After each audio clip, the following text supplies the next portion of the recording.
Bekek-bekek sadulita mel-mel dole.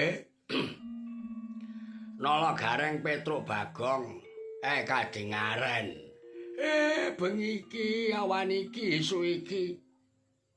Kok wis padha mlumpuk ning kene. Nang apa dole? Aku ki yang gumun. Rama ki yang muni awan ya bengi wa isu ya sore. Nyapa Rama?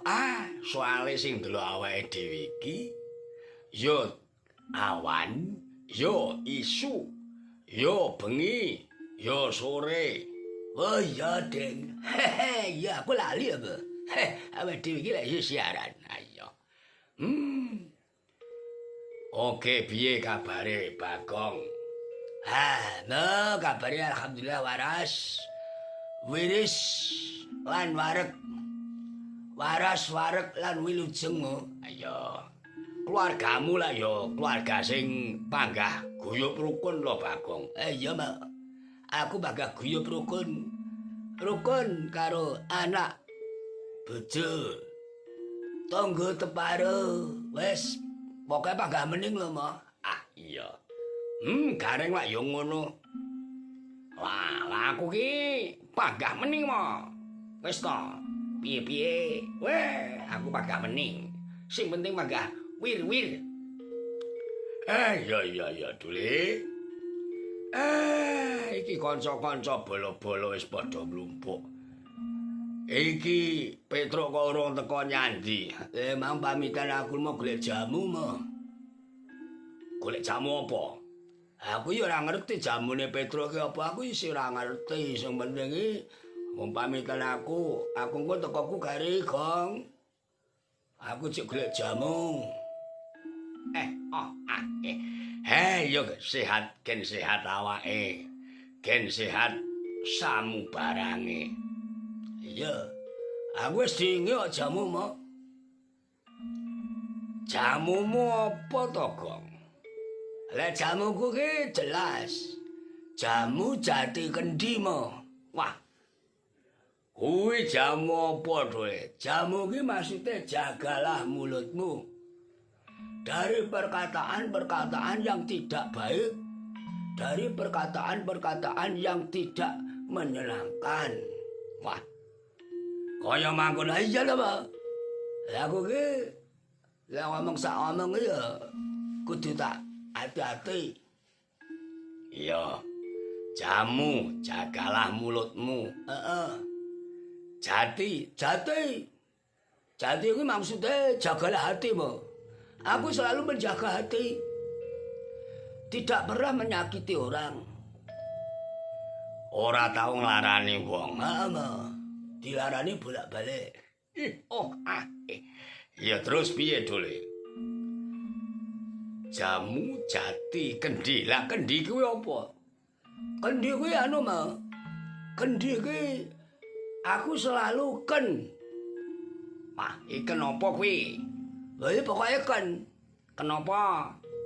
Kendalikan diri ngono lho, Ren. Oh, tak kira apa? Tak kira kendangan apa piye?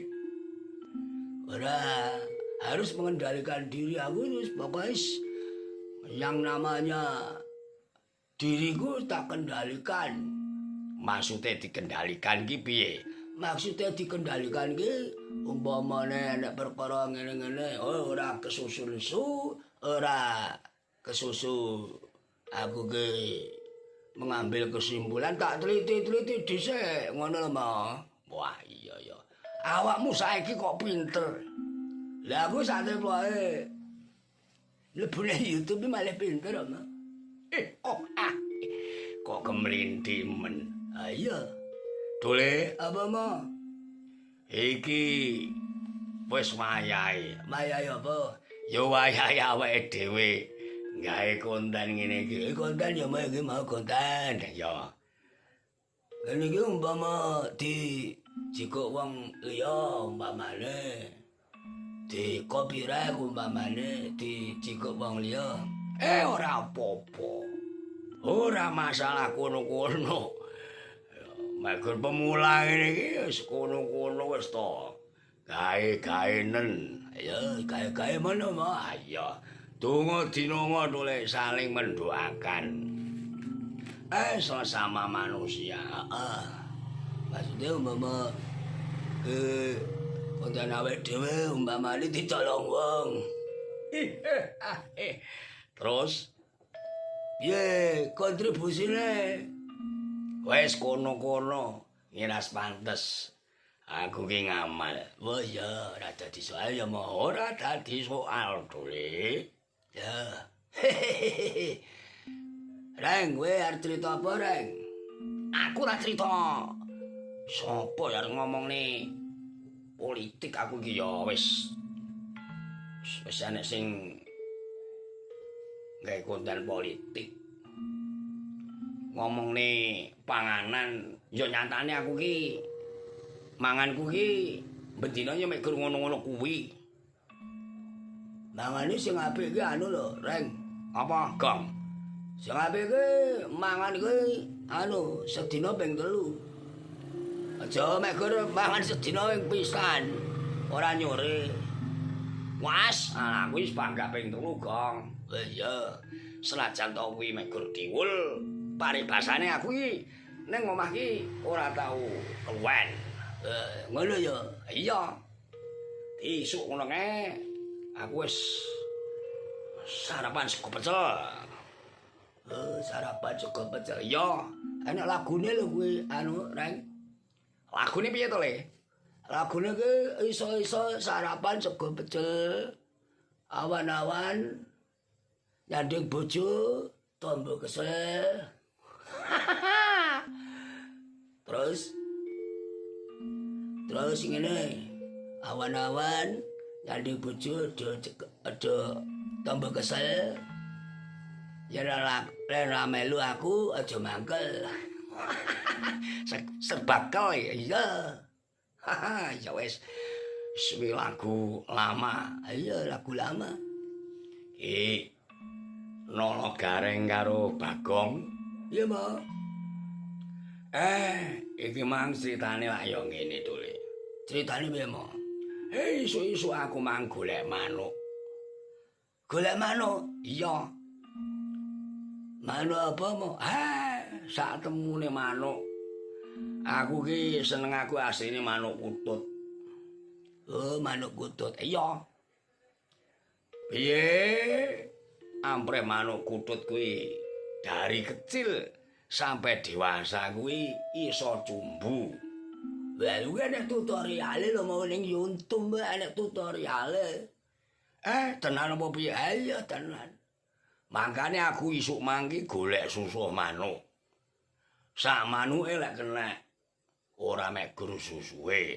Oh, ngono. Ayo. Aku oleh siji jek ndok dule. Mungkin tak enteni beberapa waktu iki kowe iso menetes. Nah, kena tak hiburan ngono lho, Le. Karepku ki ngono. Yen awakmu ki ora dolan rene, hibur aku mek gur manuk. Cocok lho mau wong le sepuh le. Seneng karo manuk kuwi wis meneng. Ayo. Nembang-nembang kono. Bagong nembang ya oleh. Gareng nembang ya oleh. Wah. Suara aku kurang mening kok, Mo. Suaraku wis jan suara pas-pasan. Lah suara gue asline gak apik lho, Ren. Aku mbiyen tau melu lomba song. Lomba song apa? Wis pokoke song-song kuwi lho, Mo. Kuwi nembang wis nembang sembarang. Lagu Cina iso? Iso. Lagu India iso? Pinter. Lagu Barat? Iso. Jajali tak tes tole. Nyanyo lagu India. Lah, India ki saloke teko kene mah. Maksudku ki lagu India ki saloke teko Indonesia. Sing contone piye tole? Sing contone ngene. Nahi ke puncak gunung. Kuwi naik-naik lagune bocah cilik. Ngono ta, Pak? Ha iya. Enak-enak mo, sing piye dole surasane, unine sing piye? Unine lek rasane ngene.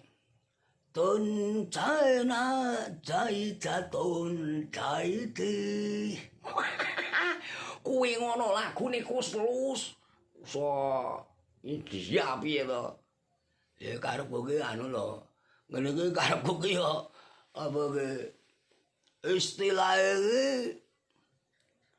aku itu anu ngono lho. Rang awakmu tidak sandu ora kena.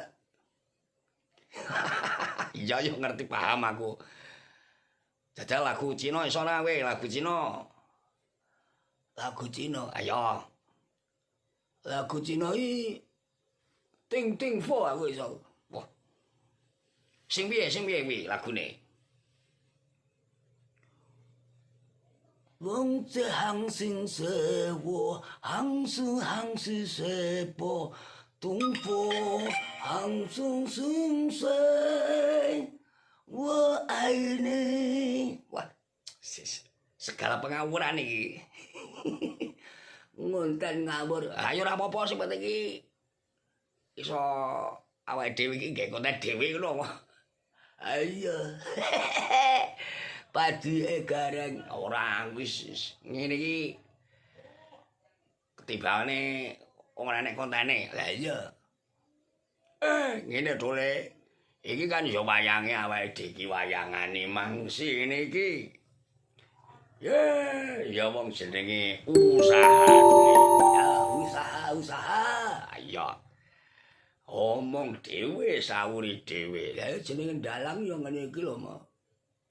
Mau mbok ya cerita-cerita apa ngono mbok jaman nom-nomamu mbiyen ngono ya ora apa-apa lho, Mak.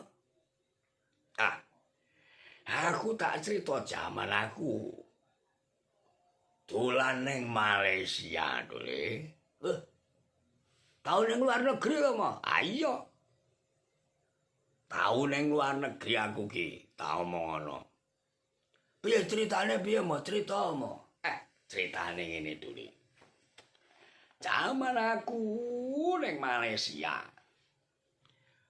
Budalku teko omah kene. Sampai Malaysia. Kuwi berhari-hari jaman biyen dole. Ora numpak pesawat. Pesawat cek jarang-jarang enek mek gur pesawat radio karo pesawat televisi dole. Ndak lucu. Ayo. Teko kene, teko Tulungagung. Neng daerah Riau. Numpak kol dole. Numpak kol iya. Pirang-pirang dina teko Tulungagung sampai Kuala Tunggal kono dole. Kuala Tunggal ngendi? Kuala Tunggal kuwi daerah Riau lek lah salah dole. Kepulauan Riau mau ayo. Numpak kol, ayo numpak kol. Pah, ndah nih lho mau. Numpak kol isi se lho ning jero kol. Jaman biyen urung ana isis-isisan kaya saiki. Asene urung enek dole. Urung enek, urung. Terus pirang-pirang dina numpak kol nyabrang teko kono ujung sing kulon kuwi Pulau Jawa ujung kulon nyabrang ning Pulau Sumatera. Ya Sumatera. Sampai ning ning kawasan Kuala Tunggal dole. Ngono. Perjalanane tak critakne mo. Ayo. Iki perjalanane tak omongne karo awakmu anak-anakku kena iki cerita. Aku mbiyen yo tau. Ngene iki kena nggih cerita anak lan putu. Lah ya terus. Teko Kuala Tunggal jek ditampung neh dole. Jaman sakmono ya mo. Iya. Jaman sakmono di enek lek 12 dina dole. Ya suwi lho 12 dina. Iya. Lah yo mangane piye? Mangane yo mangan dole. Saonone. Aduse turune saonone sing penting iso turu. Iso kenekan banyu awake. Wah ngono ayo. Suatu hari aku kentekan duit. Kentekan duit mah ayo. Terus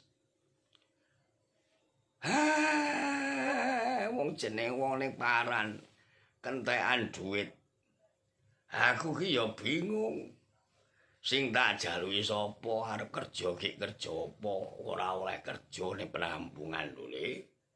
Akhire aku krungu wong adan ning masjid. Heeh. Jaman sakmono ki suaraku ki jan merdu tenan. Suaraku ki apik. Heeh, terus aku mara ning masjid kuwi mang sing adan wong tuwa dole. Wong tuwa ayo.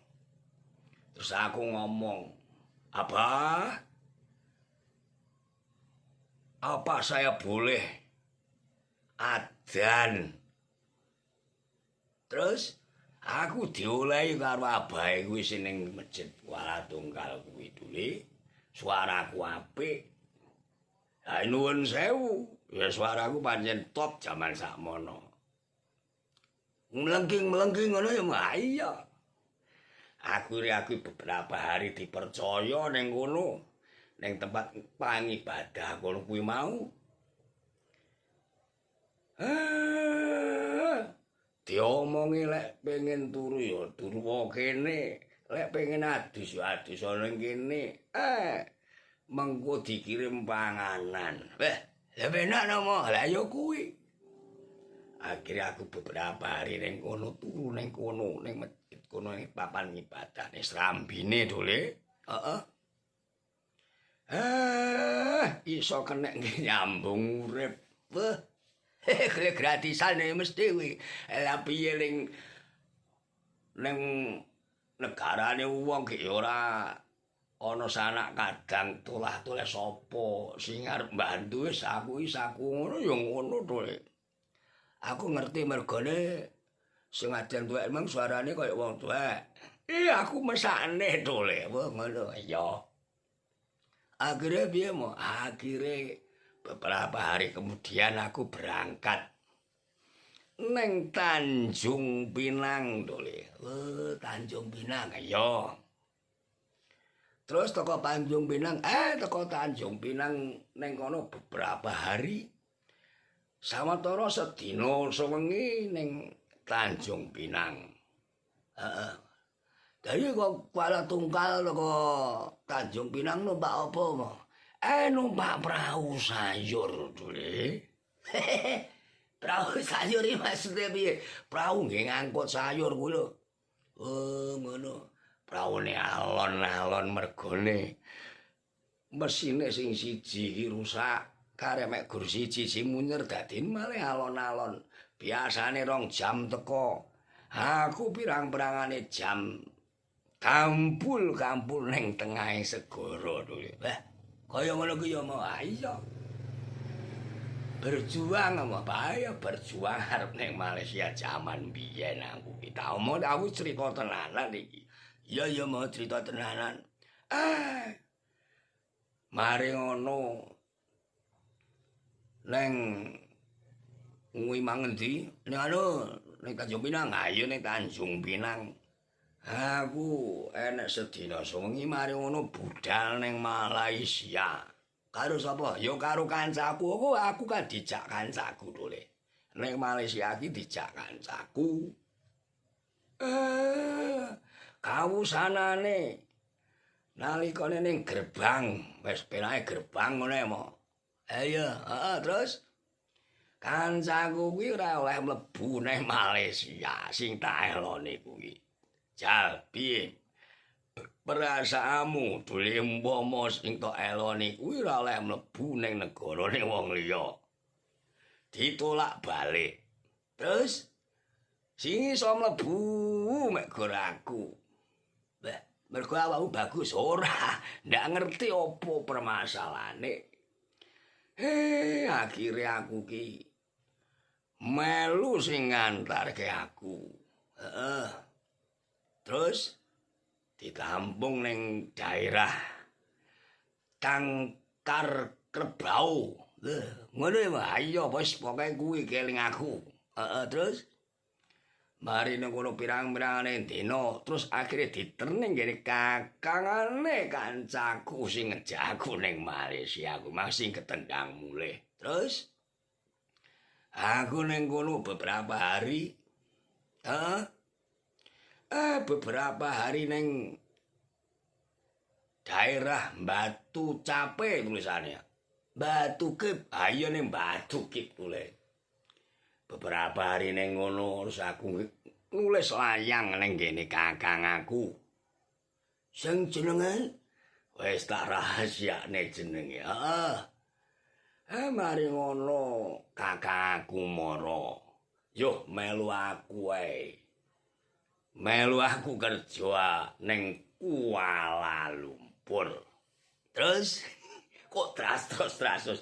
Ya ora wektune iki kan pas setengah jam ngono.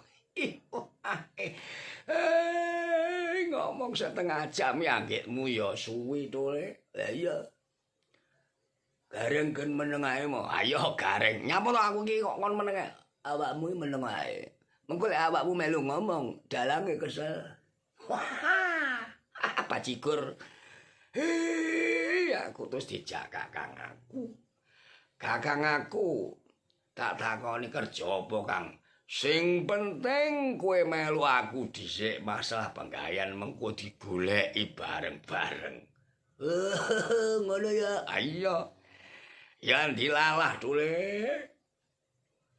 Aku takon kancane kakang aku. Enek penggawean to, Mas? Takonmu ngono. Iya, soalé ya wong mek Gro Blitar ngono. Terus jarene takon ngene bocah ning aku. Sampeyan iso basa Inggris. Aku yo panggah Inggris to. Iso. Inggris mah sing penting Inggris, sing penting muni iso to. Ngono. Terus aku akhirnya dilebokake neng perusahaan gawe dalan kereta api. Kereta api sepur kowe mau ayo. Ora meno. Akhirnya aku dites karo wong Inggris. Lah ngetes piye mo? You speak English. Ngono bali mau iku. Iya dole. Ditakoni ngono kuwi, Mang. You speak English. Jawabmu piye mo? Aku wis Inggris. Yes, I am small speak English. Karepmu piye to, Mang? Karepku yo titik-titik aku iso bahasa Inggris. Malah diguyu karo wong-wong India kancaku kuwi mau. Karo sapa, Mang? Karo wong-wong sing ning kono ketoke wong India dole. Wong sing nahi-nahi mang iya dole. Akhirnya wonge takon, "You bahasa putih bisa." Sedikit-sedikit aku yo ngono. Jan tepak tenan kok. Ayo kuwi to mangkane dole. Sing penting nek ning negarane wong umpamane ra iso muni ya iso senajan to kuwi ra iso. Ngono mo ayo aku diwarahi ngono. Akhirnya kerja ning gawe dalan sepur ayo. Dalan kereta api. Ngono ya mas sejarah ayo. Kuwi umpama saiki iki didelok dalan kereta api kuwi enak mo. Wah, eneng tole. Tempate ngendi? Tempate kuwi Sentul Timur. Sentul Timur ayo. Sentul Timur ya engko tak golekne ning Google ya mo. Awakmu saiki kok ya canggih temen. Ya ora ngono maksud iki. Aku iki kan ya saiki duwe HP to, Mak. HP digunakake nggih goleki rena-rena, nggih goleki alamat. Iya terus. Lah ya aku takon awakmu terus piye critane, Mak? Ngene to. Aku gawe dalan kereta api. Dawane kuwi 800 meter. Setengah kilo punjul. Punjul tule. Ya kene teko ngendi ya kira-kira. Kene teko Ngremang. Wah, Ngremang ya wis. 10 ya kene Ngremang ngene. Iya. Soale ngene, sing tak gawe iki 81 cagak. Cagak apa? Cagak tinggi dalan kereta api dadi ning dhuwure cagak kuwi ana dalane kereta api. Oh, gawe tiang. Iya tole gawe tiang. Aku gawe tiang sing dawane iki ya ora padha tole. Ana sing dawane dhuwure 5 meter, ana sing 10 meter. Eneng sing 15 meter lan sak piturute. Kabeh 81 tiang. Wah, jan mending ya ayo kuwi. Dadine ke tiang-tiange sing kono ke ning Malaysia. Dodok aku roh ngono. Ayo. Sing gawe sampean, sing gawe aku. Taylor Woodrow dole. Kuwi PT-ne. Ayo PT-ne Taylor Woodrow karo apa kuwi BST. Wah, kelingan to mo. Aku gak kelingan. Masih wis lawas mbiyen aku jek kelingan. Terus piye mo? Aku beberapa hari sedina 2 dina. Wah, kerasan langsung langsung kerasan. Tenanan aku. Ning kono langsung kerasan. Soale bayarane yo akeh. Mergone melu wong putih. Wong putih ayo ngarani wong londo utawa wong bule iki ana wong putih lho. Walah, ngono ya wae. Wis takon apa? Lah ya nalika ning kono lho, Mbok. Awakmu bahasa Inggris ora pati iso kok. Sing penting ki karo kanca-kancane iki iso komunikasi. Walah. Berarti anu lho mau. Piye? Sakerjanamu ki wong Jawa. Ya wong Indonesia to le. Liyane wong mancanegara liyane kaya to wong Pakistan, kaya to wong India, kaya to wong Bangla.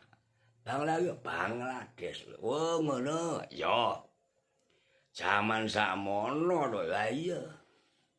Gajimu berapa? Gajiku ki akeh lho jaman biyen gitu le. Jaman ning Malaysia. Sawetara 40 ringgit. Wah, ya akeh lho mah iya. Jaman sakmono. Dan awakmu ki jan wis teko ngendi-ngendi ya mah iya to le. Mangkane kuwi aku crita karo awakmu. Iki awakmu gen ngerti. Biyen nom-nomane bapakmu ki piye? Wis tau nang endi? Wis tau piye? Hebat sampeyan. Ki mang cerita ngawur. Oh, ora ngawuri kasunyatan. Aku mbiyen tau rono tenan. Wis suka duka. Kuwi wis tau tak nyanyi to. Ya, sing penting seneng. Ayo uripku sing penting happy. Yang penting happy. Wah ya, yang penting happy ya mah ya. Ayo. Ren, tangi Ren. Ren, lho. Iki gareng ana wong cerita kok malah merem iki piye iki? Ren, tangi Ren. Ren, ayo-ayo lho. Wis jan wae, bocah kuwi kesel. Amarga mang tak kongkon isu-isu. Kongkon nyapa mo? Takon ngeriti. Suket sing ning buritan wis njembrung kabeh. Wis wayahe diriti. Rayutan-rayutan takon ngeriti mau dolek. Walah. Aku ki lek dalangane rene wayange ngene ya susah. Piye? Bayangne Bagong sing piye? Lah iya. bareng ngene iki engko diwehi gambar wayang. Lah kuwi kene ngono ana wayang. Ha iya. Iki kan ya cek entan ya iya. Wis ngono tole. Aku gek-gekne kopi kono. Jal aku gekno kopi. Kopi lanang apa kopi wedok mo? Kopi lanang tole. Lek kopi lanang iki ora ana susune. Iya.